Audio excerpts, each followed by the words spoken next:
आपके अपने legal channel सोच पर प्रहार में मैं हूं एडवोकेट सनी शर्मा। और दोस्तों आज की इस वीडियो में मैं आपको सेक्शन 9 के बारे में बताने वाला हूं। अब दोस्तों आप सोचेंगे सेक्शन 9 इसके बारे में तो हमने बहुत कुछ सुना है और इसके बारे में हमें पता है। और वैसे भी दोस्तों सेक्शन 9 एक ऐसा सेक्शन है कि जब भी आपके साथ यानी हस्बैंड के साथ कोई प्रॉब्लम आती है, हस्बैंड को जनरली यही सलाह दी जाती है कि आप अपनी तरफ से सेक्शन 9 डाल लो।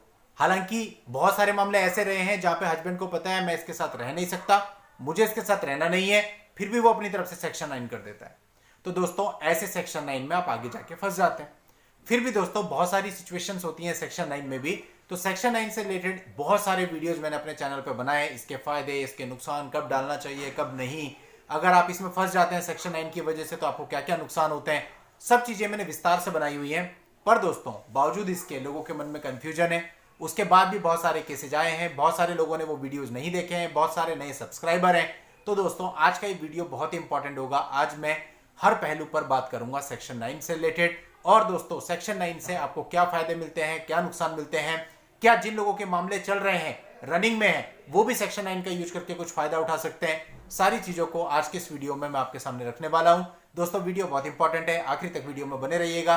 और चैनल को आपने अभी तक भी सब्सक्राइब नहीं किया तो चैनल को सब्सक्राइब करके नोटिफिकेशन बेल पर जरूर क्लिक कर लें, क्योंकि दोस्तों इस चैनल पर इस तरह के लीगल टॉपिक्स मैं आप लोगों के लिए लेकर के आता रहता हूं।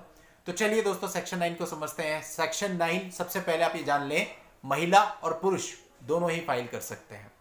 अब दोस्तों बहुत सारी परिस्थितियां ऐसी होती हैं जहां पर महिलाएं अपने पति के साथ रहना चाहती है लेकिन पति रखना नहीं चाहता, जहां पे पति की टेंडेंसी सही नहीं होती, वो मारपीट करता है या फिर और प्रकार से पत्नी को प्रताड़ना देता है और पत्नी को कहता है कि पत्नी को उसके घर से निकाल दिया जाता है मैट्रिमोनियल से, और वो साथ में रहना चाहती है। तो ऐसे में पत्नी के लिए सबसे बेस्ट है कि वो अपनी तरफ से सेक्शन 9 डाल ले, क्योंकि यदि वो सेक्शन 9 डालती है तो जो कोर्ट है वो उसके फेवर में रहती है कि भाई साथ में रहना चाह रही है, और उसी के फेवर में जनरली ऑर्डर हो जाता है।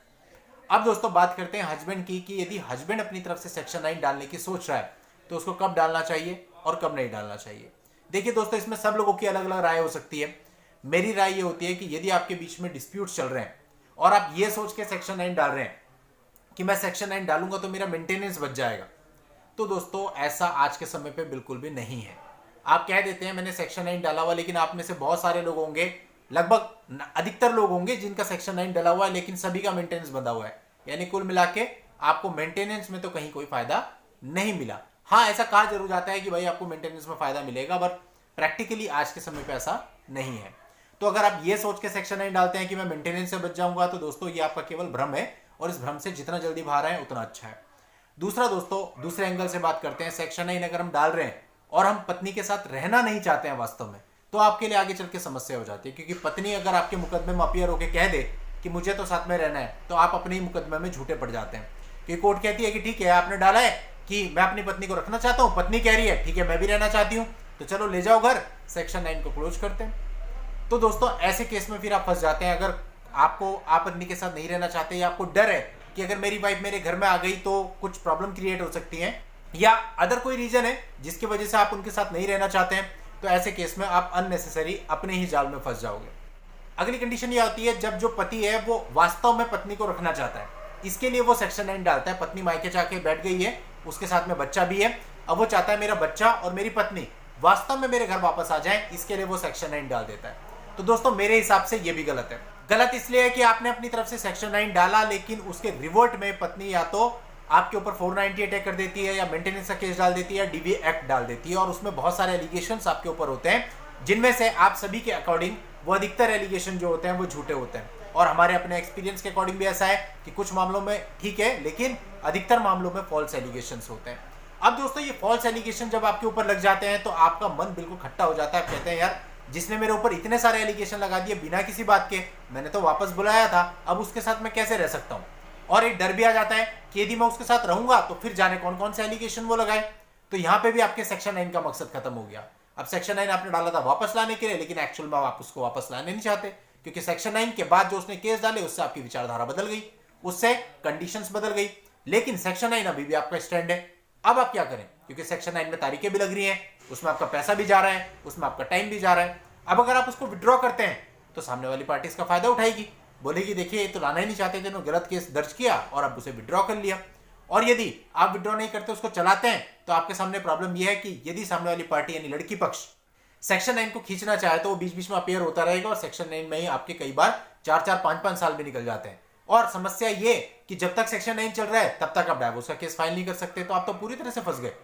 4-5-6 साल आपने सेक्शन 9 में खराब कर दिया, उसके बाद आप डाइवोर्स में गए, फिर डाइवोर्स में बहुत ज्यादा लंबा समय लग गया, तो यानी कुल मिलाकर के आपके पास ऑप्शन ही नहीं बचा।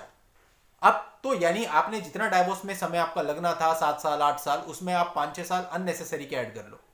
तो इसलिए दोस्तों आज के समय पे अगर हम बात करें तो मुझे नहीं लगता कि हस्बैंड के लिए सेक्शन 9 डालते कोई फायदा है। हाँ, उन पत्नियों के लिए जो कि प्रताड़ित हैं, उन्हें घर से निकाल दिया गया है, वो आज भी अपना गृहस्थ जीवन बसाना चाहती हैं, परेशान है, उन्हें सेक्शन 9 का फायदा जरूर मिल सकता है। क्योंकि अगर वो सेक्शन 9 डालती हैं तो कोर्ट देखती है कि भाई वास्तव में इसे घर से निकाल दिया गया, अपने घर पे वापस जाना चाहती है, तो वहां पे उनके फेवर में ऑर्डर होने की संभावना ज्यादा रहती है। तो इसलिए जो भी पति ऐसे है ना, देखो गलत करने से अच्छा है कि कुछ मत करो।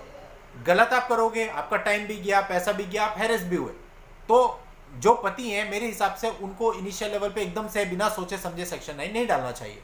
अगर वो सेक्शन 9 में जा रहे हैं तो पहले अपने मामले की सारी परिस्थितियों को सोच लें, समझ लें, ध्यान दे लें, उसके बाद अगर उन्हें लगता है कि उन्हें सेक्शन 9 में जाना चाहिए तो ही जाएं। अदरवाइज आज के समय पे देखिए, मेरे according, in my opinion, section 9 में जाने का फायदा नहीं है। बाकी आप सब लोगों की अलग अलग राय हो सकती है, अलग अलग लीगल एक्सपर्ट की भी अलग अलग राय हो सकती है। तो दोस्तों बस यही छोटी छोटी चीजें सेक्शन 9 के बारे में समझाना चाहता था कि बहुत दिन से कुछ कमेंट्स भी ऐसे आ रहे थे सेक्शन 9 पे, प्लस बहुत सारे लोग पूछ भी रहे थे सेक्शन 9 से रिलेटेड क्वेश्चन, तो मुझे लगा कि एक बार और क्लैरिटी आपको देनी चाहिए थ्रू माय ओपिनियन। तो दोस्तों आज की इस वीडियो में इतना ही। नेक्स्ट वीडियो में नई लीगल जानकारी के साथ मैं आपसे फिर मिलता हूं, तब तक के लिए goodbye and thank you for watching. Take care.